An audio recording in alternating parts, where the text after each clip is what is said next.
And after Seethayya my next నా అంతటికి నేనుగా సాధించుకున్న సినిమా ఘర్షణ అనమాట. మళ్ళీ ఆడిషన్స్కి వెళ్ళి Gautham Menon. Yeah correct. Yeah so that was in 2004 I think. Exactly. మీకు ఉన్నారా అసలు ఇండస్ట్రీ తోటి సంబంధం ఉందా 2004? లేదు యాక్చువల్లీ అప్పుడే వచ్చాను. I just come in. Okay. యాంకర్గా జర్నలిస్ట్గా జాయిన్ అయ్యాను TV9 2003లో. ఓకే. సో బట్ అప్పుడు ఐ థింక్ ఘర్షణ చాలా మంచి వెంకటేష్ గారి. అవును. సో వెంకటేష్ గారి కాంబినేషన్తో మీకు చాలా ఇది మంచి ప్రముఖ పాత్ర అందులో. అవును అవును. So obviously tell us about that experience ఎలా ఉండేది?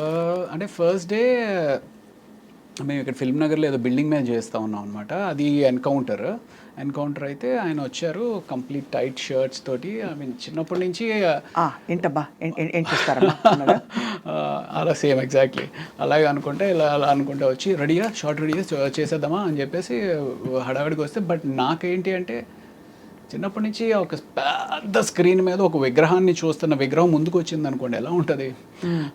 బట్ చాలా కూల్గా ఉన్నారు.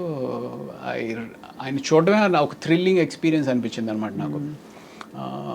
దెన్ అది that was the first day. అక్కడి నుంచి రోజు షూట్ చేస్తూ ఉన్నాము. అండ్ దెన్ శ్రీలంక వెళ్ళి ఆ ఎపిసోడ్ చేసాము. ఆ శ్రీలంకలో బోట్ మునిగిపోయింది. మేము యాక్చువల్లీ ఏదైతే ఆ హౌస్ ఉంటుంది, if you remember that movie, ఆ హౌస్ ఉంటుంది వెంకటేష్ గారు ఆ సీన్ హీరోయిన్ది ఒక హౌస్ ఉంటుంది అనమాట. ఆ హౌస్కి ఒక బోట్లో ఒడ్డు నుంచి ఆ ఇంటికి వెళ్ళి అక్కడ షూటింగ్ చేసుకుని మళ్ళీ ప్యాకప్ తర్వాత ఇటు వచ్చేయాలి.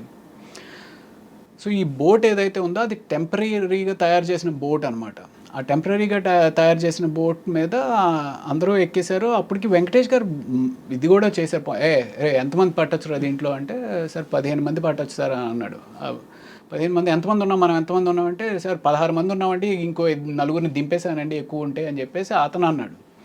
సో బోట్ స్టార్ట్ అయింది. బోట్ స్టార్ట్ అయితే కరెక్ట్గా వెంకటేష్ గారు ఆ సీన్ మాట్లాడుకుంటూ ఉన్నారు. ఏంటి మీరు శివమణి అనే సినిమాకి థాయిలాండ్లో ఏదో బోట్ ఎక్స్పీరియన్స్ అయిందంట కదా, బోట్ మునిగిపోతుందంట కదా, ఇది ఇలా మాట్లాడుతున్నారు. నేను ఇలా చూస్తుంటే బోట్లో ఇంక నీళ్ళు వస్తున్నాయి. ఏంట్రా నీళ్ళు వస్తున్నాయి అనుకుంటున్నా. అలా వస్తున్నాయి, అలా స్పీడ్గా ఎక్కువైపోతూ ఉంది. సరే ఇటు వస్తున్నాయి కదా, ఇటు మునిగిపోతుంది కాబట్టి అందరం ఇటు వచ్చేద్దాం అన్నట్టుగా నేను ఇటు వచ్చాను కదా, అది ఆగట్లా. అలాగే నీళ్ళు వచ్చేస్తున్నాయి అని అరుస్తూ ఉన్నాం. ఇంతలో ఇటు వచ్చాము, అది విత్ ఇన్ సెకండ్స్ మొత్తం టాపులు అయిపోయింది. మీరు పడ్డారు? టాపులు అయిపోయింది. బోటు పైన ఎవరు లేరు. బోటు తిరగబడిపోతే మనుషులందరూ బోటు కింద ఉన్నారు. ఏంటి వెంకటేష్ గారు ఆ సీన్ మొత్తం క్రూ, కెమెరామ్యాన్.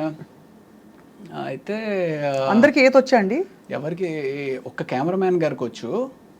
క్రిటికల్గా ఇంజ్యూర్ అయ్యి ఒక 3 రోజులు షూటింగ్ అయిపోయింది ఆ కెమెరామ్యాన్ గారి వల్ల. అయ్యా.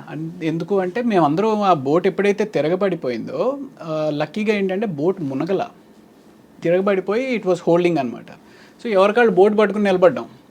ఈ కెమెరామ్యాన్ అనే అతను లోపల ఎక్కడో ఆయన షర్ట్ దేనికో హుక్ అయిపోయి ఉంది. సో అందరూ వచ్చారు. ఆ సీన్ వాళ్ళ ఫాదరు, అవును కెమెరామ్యాన్ అంటే అదిగో అక్కడ కాల్ కనపడుతుంది అని చెప్పి పూల్ చేస్తుంటే రావట్లా. మొత్తానికి లాగి పైకి ఎక్కిస్తే ఆయనకి స్పృహ లేకపోయేటప్పటికి CPR చేసి ఆయన మీరు కాపాడారు కదా. అమ్మయ్య, డాక్టర్ చదివినందుకు మీరు అదో తృప్తి నిజంగానే. ఇప్పుడు అయిపోయింది కాబట్టి నవ్వుకుంటున్నామండి. But imagine what could have happened. Was it very deep? ఇది అంటే 30 feet. It was 30 feet. చాలండి. మనం ఎంత ఉంటాం, ఎంత కష్టపడినా కూడా 6 గంటలు ఉండం కదా. అంతే, మనకేం పెద్ద డీప్ అవసరం లేదు. ఒక 7 అడుగులు ఉంటే చాలు పోవడానికి.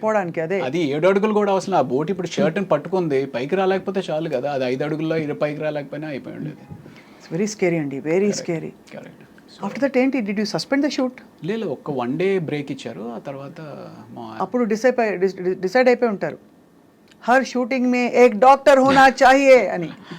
ప్రాబబ్లీ అలాంటి ఎక్స్పీరియన్స్ ఇంకొకసారి కూడా అయింది. బట్ కాదు, ఆయనకి CPR చేశారా మీరు? నేను చేయలేదు. ఆ అసిస్టెంట్ కెమెరామ్యాన్ ఒక అతను ఉన్నాడు, అతను చేశాడు. మీరు డాక్టర్ కదా. అంటే నేను అప్పటికి ఇంకా పైకి రాలా. నేను ఇంకా ఇదే ఉన్నాను. అతన్ని తీసుకొచ్చి చేస్తున్న టైంలో ఆయన అన్కాన్షియస్ అయిన వ్యక్తి మళ్ళీ కాన్షియస్ అయిన తర్వాత సడన్గా భయపడిపోయి ఆ అసిస్టెంట్ కెమెరామ్యాన్ లిప్ ఏదైతే ఉందో ఆయన దాన్ని పట్టుకుని కొరికేశారు. అంటే ఈ అసిస్టెంట్ కెమెరామ్యాన్ ఇంజూర్ అయ్యాడు ఈయన కన్నా. ఆయన లిప్ కొరికేశారా? అంటే తెలియదు, అంటే సడన్గా ఒక షాక్లోకి వెళ్ళిపోయి ఆ షాక్ నుంచి బయటకు వచ్చేటప్పటికి ఆయనకి ఏం అర్థం లేదు అనుకుంటా, బట్ మనం కొరికేసి అలా గట్టిగా పడేసుకున్నారు. అలా అవుతుందండి? అవుతుంది. నియర్ డెత్ కదా. నియర్ డెత్ ఎక్స్పీరియన్స్ అయినప్పుడు you can go in to a trauma or shock yeah. And do something like this. బాబోయ్, సో అది అసలు స్కేరీ, వెరీ వెరీ స్కేరీ అండి. కరెక్ట్. ఆ రోజు I don't know how you all resumed your shooting. ఎలా continue అయిందా ఆ ఇంట్లో? ఆ రోజు అవ్వలేదు, నెక్స్ట్ డే గ్యాప్ ఇచ్చి ఆయన కంప్లీట్గా రికవర్ అయిన తర్వాత, కెమెరామెన్ రాజశేఖర్ గారు ఆయన పేరు, రాజశేఖర్ గారు రికవర్ అయిన తర్వాత ఆ తర్వాత రోజు నుంచి మామూలు యాజ్ ఇట్ ఈస్. దెబ్బతో ఇంకా అసలు థాయిలాండ్ వద్దు, షూటింగ్ వద్దు, కదా అది శ్రీలంక, అదే శ్రీలంక వద్దు, షూటింగ్ వద్దు, బోట్ వద్దు అనుకుంటారు ఎవరైనా అనుకుంటారు. బట్ నిజంగా ఇవన్నీ అసలు చెప్పలేమండి ఎప్పుడు ఏం జరుగుతుందో. సో ఆ తర్వాత అఫ్ కోర్స్ మీరు మళ్ళీ ఇంకో సంఘటన ఉందని చెప్పారు. ఇంకోటి ఈ మధ్య అమ్మమ్మ గారి ఇల్లు అని చెప్పి ఇక్కడ రామోజీ ఫిలిం సిటీలో షూటింగ్ చేస్తూ ఉన్నాం అనమాట. ఆయన చిరంజీవి అని చెప్పి ప్రొడక్షన్ అతను అసలు ఎంత బాగా పలకరిస్తాడంటే అండి, నేను ఆమె గాడ్ ఇప్పుడు తలుచుకున్నా సరే నాకు ఏడుపు వచ్చేస్తా. సార్ కొంచెం కాఫీ తీసుకొస్తాను సార్ కొంచెం అని చెప్పి అలా తీసుకొచ్చి ప్రేమగా సర్వ్ చేయడం అనమాట. భోజనం చేస్తాను, సార్ ఈ కూర ఉందండి అద్దరిపోయింది కొంచెం వేసుకోండి సార్, కొంచెం అంత ప్రేమగా ఉండేవారండి. ప్లస్ అమ్మమ్మ గారి ఇల్లు అనేది మేము ఆల్మోస్ట్ అప్పటికి ఒక 20 days ఏదో చేస్తూ ఉన్నాము. అందరి మధ్య ఒక బాండింగ్ వచ్చేసింది. ఆయన ఇలాగ మాకు సర్వ్ చేస్తూ ఉన్నాడు, సర్వ్ చేస్తా కూడా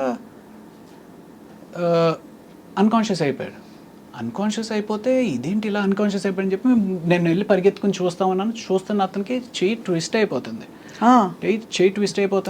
వెంటనే నేను పట్టుకున్నాను, కానీ ముందు పడుకోబెడదాము అంటే సడన్గా లో బీపీ కానీ ఏదైనా అయిందని చెప్పి కింద పడుకోబెట్టాం.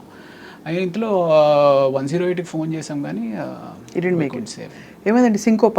సింకోప్ కాదు, ఆయనకి ఇది బ్లడ్ హెమరేజ్ అయింది. ఓ మై గాడ్, అదే brain haemorrhage.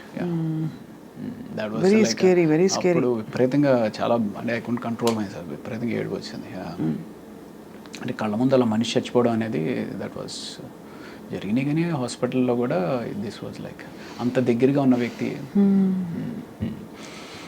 But what ever it is, అంటే ఇది ఒక ఈవెంట్ఫుల్ లైఫ్ ఇది ఇలా చూస్తే మీరు.